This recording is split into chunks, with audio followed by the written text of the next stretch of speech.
So we have a new chapter that is design of screwed joints, है ना।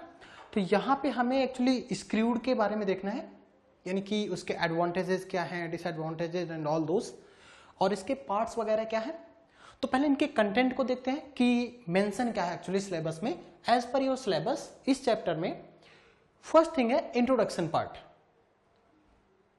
तो अगर हम इंट्रोडक्शन पार्ट की बात करें तो इंट्रोडक्शन में क्या क्या देखना पड़ेगा कि एक्चुअली थ्रेड क्या है, यानी कि थ्रेड है क्या।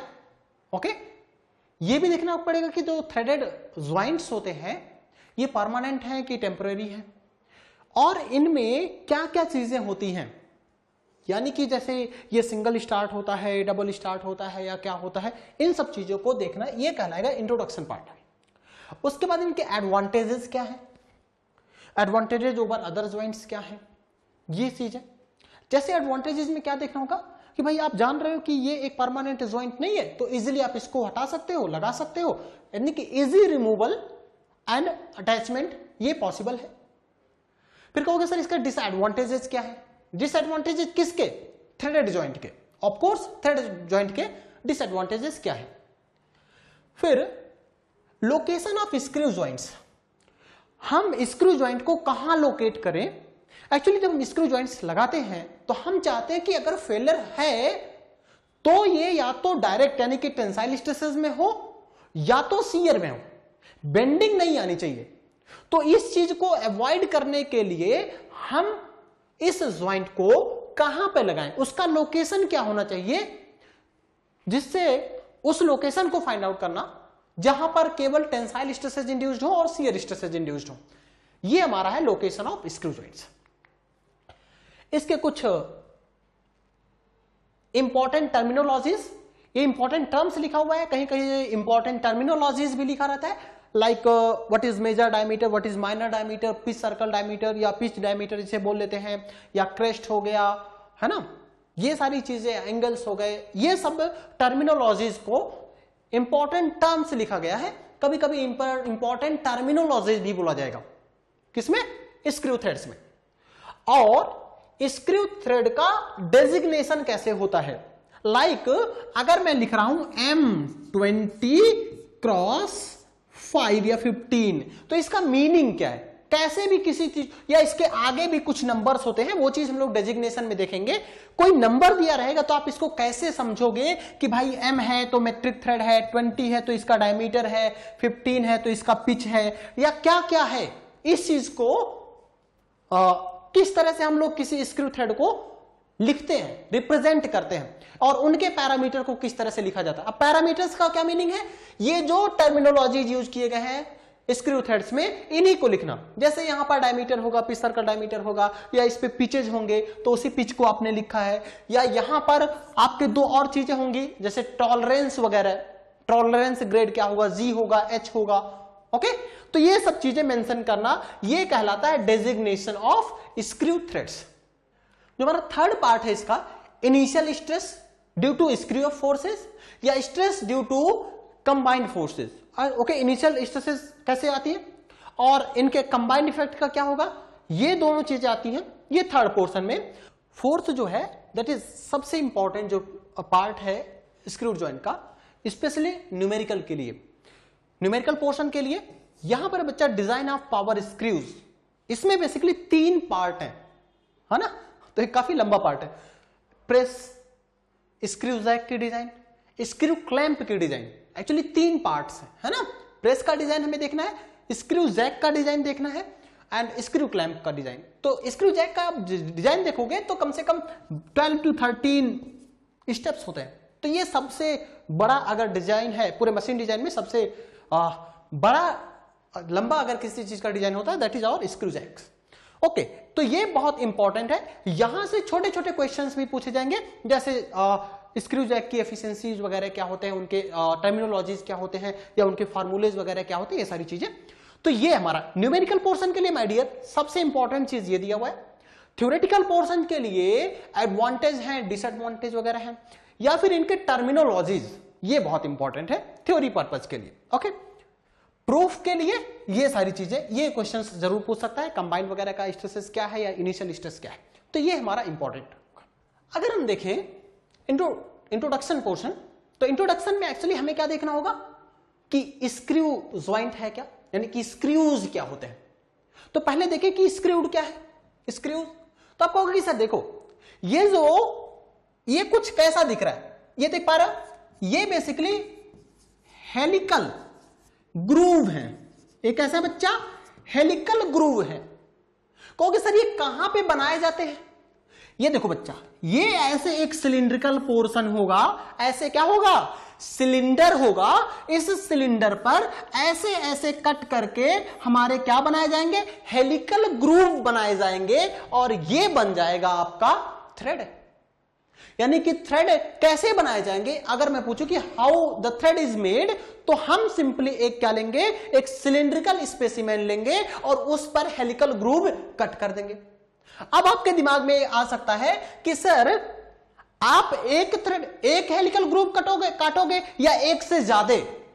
जैसे एक ही पिच में हम एक से स्टार्टिंग कर सकते हैं। कहोगे जैसे देखो समझो, यहां से सपोज करो ये सिलिंड्रिकल था, एक ने कहा कि सर मैं यहां से स्टार्ट करूंगा सिंगल हेलिकल, किसी ने कहा सर मैं एक और कट करूंगा, किसी ने कहा एक और कट करूंगा। तो ऐसा हो सकता है माय डियर कि इस सिलिंड्रिकल स्पेसिमेन में more than one starting point हो, किसका, हेलिकल ग्रुप का।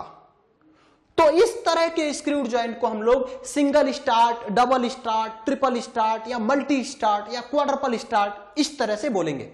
ओके, तो वो चीजें हम लोग देखेंगे। अभी हमारा ऑब्जेक्टिव ये समझ में आना चाहिए कि किसी सिलिंड्रिकल पोर्शन पर, किसी सिलिंड्रिकल शेफ्ट पर, यानी कि किसी सिलिंड्रिकल पोर्शन हो, उस पर अगर हेलिकल ग्रुप का हम कट करते हैं तो बनता है स्क्रूड जॉइंट, यानी कि स्क्रूड थ्रेड या स्क्रूड थ्रेड। ओके, कैसे फॉर्म किया जाता है, स्क्रू थ्रेड कैसे बनाया जाता है, by cutting continuous helical groove. कहां पर बच्चा, सिलिंड्रिकल सरफेस पे। अब ये हेलिकल ग्रूव कैसे दिखाई देगा, ये देख पा रहे हो, यहां से देखिए एक स्टार्टिंग हो रही है and it is moving helically. एक देखिए, एक पिन रखिए, एक पॉइंट रखिए, ये इस तरफ आगे ट्रांसलेट हो रहा है। कहोगे सर देखिए ये इस तरफ आगे क्या हो रहा है बच्चा, ट्रांसलेट हो रहा है, और इसके साथ साथ ये क्या हो रहा है, हेलिकली ग्रुप, हेलिकल ग्रुप बन रहा है। तो ये बच्चा, ये देख पा रहे हैं, ये चीज हमारा यही क्या कहलाएगा, यही हमारा कहलाएगा थ्रेड। ओके, अब देख पा रहे हो ये चीज इस तरफ से आ रही है, ओके, इस तरफ लेफ्ट की तरफ जा रही है, ये हमारा इस तरफ जा रहा है। ये राइट हैंडेड हेलिक्स हो सकते हैं, लेफ्ट हैंडेड हेलिक्स हो सकते हैं। कैसा हो सकता है, या तो राइट हैंडेड होगा या तो लेफ्ट हैंडेड, दो तरह के हेलिक्स आप ड्रॉ कर सकते हैं। हेलिक्स मतलब समझ पा रहे हैं ना, हेलिक्स का मीनिंग यही है, जैसे यहां पर देखिए ये जो है, ये क्या है, यही सारे के सारे हेलिक्स हैं। तो ये लेफ्ट हैंडेड भी हो सकते हैं और राइट हैंडेड भी हो सकते हैं। एनीवे, सपोज करो जैसे ये है हमारा, यहां ध्यान से समझो बच्चा, स्टार्टिंग देखिए, एक यही पॉइंट है जहां से स्टार्ट हुआ है, समझ पा रहे हो, एक ग्रुप यहां कटा हुआ है, फिर इस तरह से हेलिकल ग्रुप कटे कटे ऐसे जा रहे हैं, ठीक है, ये ग्रुप व्हाइट वाले कटते जा रहे हैं। तो कहोगे सर स्टार्टिंग में एक है, सिंगल हेलिकल स्टार्ट है। हेलिकल स्टार्ट क्या है, सिंगल है, देखो एक ही स्टार्ट है। तो चूंकि अगर हम थ्रेड इस तरह से बनाए कि सिंगल हेलिक्स बन रहा हो, तो उस तरह के थ्रेड को हम लोग क्या बोलेंगे, सिंगल थ्रेडेड या सिंगल स्टार्ट स्क्रू बोलेंगे। यानी कि अगर कोई स्क्रू ऐसा बना जाए, screw made by cutting a single helical groove. कैसा कट रहा है, single helical groove. Starting point पे एक ही स्टार्टिंग पॉइंट होगा उसका, एक से ज्यादा स्टार्टिंग पॉइंट नहीं हो सकते। तो ऐसे थ्रेड को हम लोग क्या बोलते हैं, सिंगल थ्रेडेड या फिर सिंगल स्टार्ट स्क्रू बोला जाएगा। क्लियर समझ पा रहे हैं? ओके, अब एक चीज और इसमें बहुत इंपॉर्टेंट है। देखो बच्चा, पिच क्या होता है, अगर जैसे सपोज करो ऐसे आपका क्या है, ये है आपका स्क्रू, ये कैसा बच्चा, स्क्रू है। अब कहोगे सर स्टार्ट यहां से हुआ है, ठीक है, ये कुछ हमारे नॉमेनक्लेचर होंगे, उनको देखा जाएगा। आप पिच का क्या बोलोगे, और ये जो हमारा क्या नाम, सिंगल स्टार्ट का मीनिंग क्या होगा। एक चीज, पहली बात तो सिंगल स्टार्ट का मीनिंग ये हुआ कि स्टार्टिंग में क्या होगा, एक ही, यानी कि सिंगल हेलिक्स आपको देखने को मिलेगा। ओके, और इंपॉर्टेंट बात यह बच्चा, पिच जो होगा, आगे डेफिनेशन भी हम देखेंगे, जब पिच को डिफाइन मैं करूंगा तो कहूंगा एक पॉइंट लो किसी भी थ्रेड पर, कहीं भी, किसी भी थ्रेड पर कहीं भी एक पॉइंट लो। आप कहोगे सर मैंने पॉइंट यहां पे ले लिया, उसके बाद वाले थ्रेड, इसके बाद कौन सा थ्रेड है, ये वाला तो है नहीं, इसके बाद ये वाला थ्रेड है, बिल्कुल। तो जहां पे आपने पॉइंट लिया है इसके करेस्पॉन्डिंग दूसरे थ्रेड पर भी पॉइंट लो, जैसे यहां पर पॉइंट लो, तो इन दोनों के बीच की दूरी जो होगी ये कहलाएगी पिच। ये क्या कहलाएगी, पिच। तो कहोगे सर अगर शुरू वाला पॉइंट यहां लिया होता और दूसरे वाला पॉइंट लिया होता तो ये क्या, ये भी पिच होता? बिल्कुल माय डियर, ये भी पिच ही होता। अगर मैंने एक वाला पॉइंट यहां लिया होता, एक वाला पॉइंट यहां लिया होता और इनके बीच की दूरी जो होती, क्या ये भी पिच होती? बिल्कुल माय डियर। समझ पा रहे? ध्यान रखना है, करेस्पॉन्डिंग पिच। जैसे ये स्टार्ट यहां से हुआ तो एंड यहां पे होना चाहिए, ऐसा नहीं होना चाहिए कि यहां से लेके यहां तक की दूरी ले लेना, ये कहलाएगी पिच। तो कहोगे सर पिच का यहां पर क्या इंपॉर्टेंस है? जब सिंगल स्टार्ट होगा माय डियर, आप सपोज करो ये आपका क्या है, बोल्ट, और छोटा वाला जो होता है उसे नट बोलते हैं। अच्छा, नट और बोल्ट में अंतर क्या है? जो बोल्ट होता है उस पर थ्रेड बाहर की तरफ कटे होते हैं। जो बोल्ट होगा, जैसे ये देखिए, ये वाला आपका बोल्ट पोर्शन है, यानी कि इस पर जो थ्रेड है वो बाहर की तरफ कटे हुए। जो हमारा यहां पर नट वाला है, नट का पोर्शन छोटा वाला, वो एक्चुअली इसके अंदर इंटरनल थ्रेड होते हैं। ये क्या होते हैं बच्चा, इंटरनल थ्रेड। ये हमारा डिफरेंस है दोनों में। अगर कोई पूछ रहा है बोल्ट और नट में क्या डिफरेंस है, तो बोल्ट ये हमारा जो है, इसमें हमारा थ्रेड जो होगा बाहर की तरफ होगा और नट में हमारा थ्रेड जो होगा वो अंदर की तरफ होगा। क्लियर, समझ पा रहे? अच्छा, अब जब हम इस, जैसे ये सपोज करिए ये बोल्ट है, नट ये छोटा वाला है, जब मैं नट को एक बार 360 डिग्री रोटेट कराऊंगा, अगर मैं नट को 360 डिग्री रोटेट कराया, एक चक्कर पूरा किया, और ये सिंगल स्टार्ट थ्रेड है, सिंगल स्टार्ट स्क्रू है, तो माय डियर कितना आगे बढ़ेगा, पिच के बराबर। समझ पाए? यानी कि अगर सपोज करो यहां से मैंने स्टार्ट किया और 360 डिग्री घुमाया, तो ये जो हमारा कौन आगे जाएगा भाई? अगर हमने देखा इस ऐसे इसको रोटेट कराया, तो हमारा जो बोल्ट होगा वो आगे की तरफ एडवांस होगा, आगे की तरफ बढ़ेगा। जैसे अगर हम यहां पे रुक के देखना चाहें रिलेटिव मोशन, तो यहां पे हम रुके हुए, इसको मैंने एक 360 डिग्री रोटेशन घुमाया, तो ये जो हमारा बोल्ट होगा ये आगे की तरफ बढ़ेगा। ये आगे कितना बढ़ेगा? यहां पे था, अब ये यहां पे पहुंच जाएगा। कहोगे कितने के बराबर? पिच के बराबर बढ़ा। समझ पा रहे? तो ये जो आगे बढ़ने को कहते हैं, इसको क्या कहते हैं माय डियर? लीड। इसको क्या बोला जाता है? लीड। तो लीड हमारा किसके बराबर होगा? पिच के बराबर। सिंगल स्टार्ट का मतलब ये हुआ स्टार्टिंग पॉइंट एक होगा, पहली बात तो स्टार्टिंग पॉइंट क्या होगा? एक होगा। सिंगल हेलिक्स होगा, और जब एक रोटेशन घुमाओगे किसको? नट को, तो बोल्ट जो होगा वो कितना एडवांस होगा, कितना आगे बढ़ेगा? पिच के बराबर हो जाएगा। और जो एडवांस होगा, आगे बढ़ेगा, उसको बोलेंगे लीड। तो कहोगे सर इसका मतलब ये हो गया लीड बराबर हो जाएगा किसके? पिच के। लीड किसके बराबर हो गया? कितना आगे गया। लीड का मतलब आगे कितना बढ़ा। ये किसके बराबर हो गया? पिच के बराबर। क्लियर? अब अगर आप इसको देखना चाहते हैं, यहां पे देखिए एक रोटेशन, देखिए स्टार्टिंग पॉइंट है, एक बार देखिए जब एक बार ये घूमेगा, तो आपने कहा कि कोई भी पॉइंट ले लो सर, मैंने कहा यहां से यहां तक के बीच की दूरी क्या है? पिच। देख पा रहे हो? यस। अब जब ये एक बार ये घूमा तो कितना आगे बढ़ा? देखिए, यस, यहां पे था, अब कहां पहुंच गया? यहां पे पहुंच गया। यही मैंने बोला था, अगर यहां से स्टार्टिंग हुई है तो यहां पहुंचेगा, यहां से स्टार्टिंग हुई है तो यहां पे पहुंचेगा। ये मीनिंग हुआ सिंगल स्टार्ट थ्रेड का। अच्छा, अगर दो स्टार्टिंग पॉइंट होते तो इसका 2 गुना घूम जाता। समझ पा रहे हो? अगर ये सपोज करो ये 1 मीटर आगे बढ़ा, लीड कितना है? 1 मीटर। एग्जांपल ले रहा हूं, ऑफ कोर्स 1 मीटर बहुत ज्यादा होता है ना? सपोज 1 mm है, कितना है? 1 mm आगे जा रहा है। अगर डबल स्टार्ट होता तो कहते सर 2 mm आगे जाता। 2 स्टार्टिंग पॉइंट है ना, तो और तेजी से आगे जाता। 2 स्टार्ट पॉइंट्स है। अगर 3 स्टार्ट पॉइंट्स है तो 3 गुना आगे जाता। 4 स्टार्ट पॉइंट है तो 4 गुना आगे जाता। n स्टार्ट पॉइंट है तो n गुना आगे जाता। आप कहते सर एक फार्मूला हम डेवलप कर लिए। एक फार्मूला क्या डेवलप किए कि लीड बराबर n इंटू पिच। क्या ये फार्मूला डेवलप हुआ? कैसे पता चला? हमने देखा जब ये सिंगल स्टार्ट थ्रेड था तो कितना आगे बढ़ा, यहां पर देखिए कितना आगे बढ़ा माय डियर, पिच के बराबर आगे बढ़ा। तो n बराबर कितना 1, तो लीड बराबर कितना पिच के। आपने कहा सर जब डबल स्टार्ट होगा तो 2 हेलिक्स होंगे। स्टार्टिंग पॉइंट यहां पर देख पा रहे हैं, यहां से यहां आ रहे हैं, सिंगल पॉइंट है। तो इस तरह से आपको 2 पॉइंट मिलेगा, एक यहां पे मिलेगा तो एक यहां पर भी मिलेगा। एक ही जगह पे 2 स्टार्टिंग पॉइंट्स होंगे तो आप कहोगे सर 2 गुना आगे बढ़ेगा। तो जो आगे बढ़ेगा उसको क्या बोलोगे? लीड बोलोगे। और पिच का 2 गुना। तो अब डबल स्टार्ट में n बराबर क्या रख दोगे? 2 रख दूंगा। तो लीड बराबर 2 गुना पिच। यानी कि स्टार्ट यहां से हुआ तो पहुंचेगा यहां पर, स्टार्ट यहां से हुआ तो पहुंचेगा यहां पर, डबल स्टार्ट हुआ। और कहोगे सर अगर ट्रिपल स्टार्ट डिफाइन करना चाहूंगा तो क्या होगा? सर 3 हेलिक्स होंगे। इनिशियल पॉइंट पे क्या होंगे? 3 हेलिक्स होंगे, 3 स्टार्टिंग पॉइंट्स होंगे, है ना। यानी कि 1 2 एक और कहीं ऐसा होगा, ये 3 हो गए। 4 हुआ तो 4।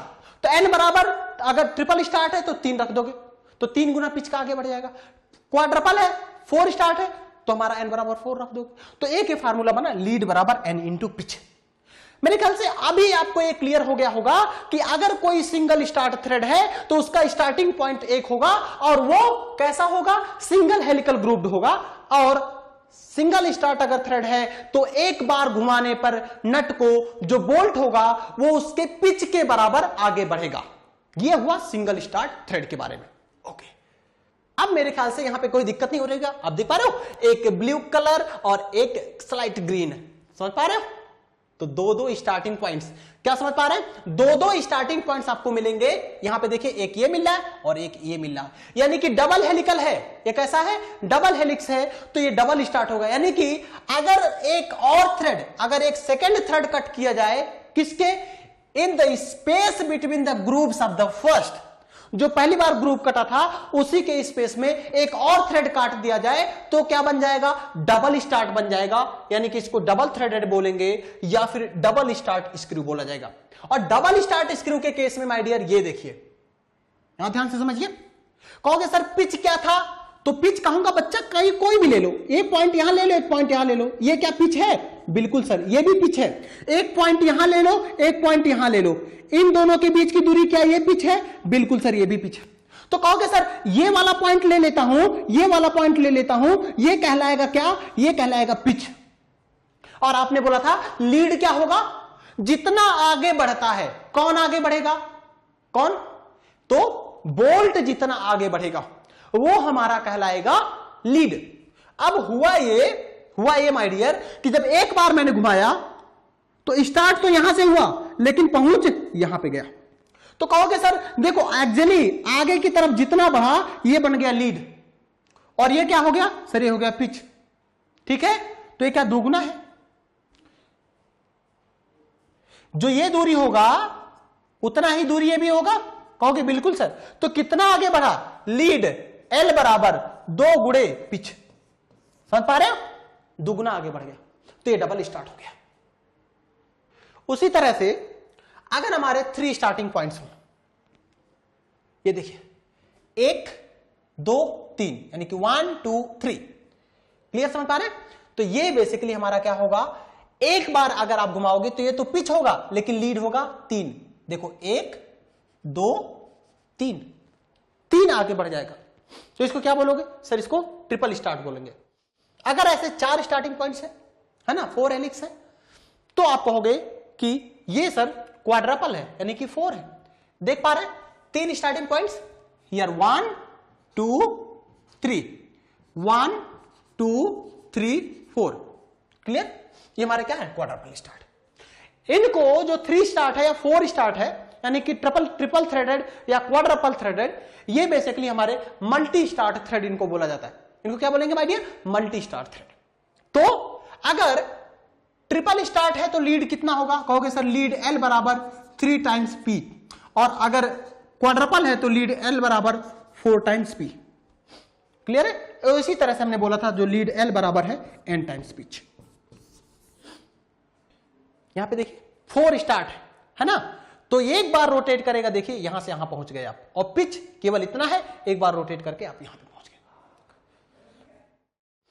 और जो हेलिकल ग्रूव होंगे ये क्या हो सकते हैं, या तो राइट हैंड हो सकते हैं या लेफ्ट हैंड हो सकते हैं, यानी कि राइट हैंड हेलिक्स हो सकता है या फिर लेफ्ट हैंड हेलिक्स हो सकता है। जो हमारा स्क्रू जॉइंट होगा ये 2 एलिमेंट से मिलकर बना होगा, एक एलिमेंट होगा बोल्ट और दूसरा एलिमेंट क्या होगा, नट होगा। जैसे यहां पर देखिए ये आपका क्या है, ये है आपका बोल्ट और ये क्या है, नट है। बोल्ट में क्या है, बाहर की तरफ थ्रेड कटे हुए हैं, और नट में क्या है, अंदर की तरफ थ्रेड कटे हुए हैं। ये देखिए, समझ पा रहे हैं? तो नट क्या है, इंटरनल थ्रेडेड है, बोल्ट क्या है, एक्सटर्नल थ्रेडेड है। अगर हम ये देखें कि जो स्क्रूड ज्वाइंट है, क्या ये टेम्परेरी ज्वाइंट है या परमानेंट ज्वाइंट? आप कहोगे कि सर देखो स्क्रू से मैंने ज्वाइंट कर दिया, अच्छा जब स्क्रू से मैंने ज्वाइंट कर लूंगा, जब मुझे ओपन करना होगा तो मैं इसको ओपन भी कर सकता हूं बिना स्क्रू यानी कि इसके थ्रेड वगैरह को तोड़े, या जिसको मैं जोड़ रहा हूं, जिसको मैं ज्वाइन कर रहा हूं, उनको भी बिना तोड़े इनको अलग कर सकते हैं। यानी कि मैं इसको इजिली कनेक्ट या डिसकनेक्ट कर सकता हूं। इसको इजिली क्या किया जा सकता है, कनेक्ट किया जा सकता है या डिसकनेक्ट किया जा सकता है बिना डैमेज किए हुए। किसको, चाहे मशीन को या फिर फास्टनिंग को। फास्टनिंग का मतलब ज्वाइंट को, ज्वाइंट को बिना तोड़े, अगर मशीन पार्ट को बिना तोड़े अलग अलग कर लिया जा रहा है, यानी कि कनेक्ट भी किया जा सकता है और डिस्कनेक्ट भी कर लिया जा रहा है, तो ऐसा ज्वाइंट जो होगा वो टेम्परेरी फास्टनिंग या टेम्परेरी ज्वाइंट होगा। तो स्क्रू थ्रेड हमारा क्या होगा, एक टेम्परेरी ज्वाइंट होगा। यानी कि इसको कहां यूज किया जाएगा, ऐसे जगह पर जहां पर हमें बार बार किसी चीज को ओपन करने की जरूरत है, बार बार उसको क्लब करने की जरूरत है, जोड़ने की जरूरत है। ठीक है, ऐसे एप्लीकेशन को देखते हुए हम लोग क्या यूज करेंगे, स्क्रूड ज्वाइंट यूज करेंगे।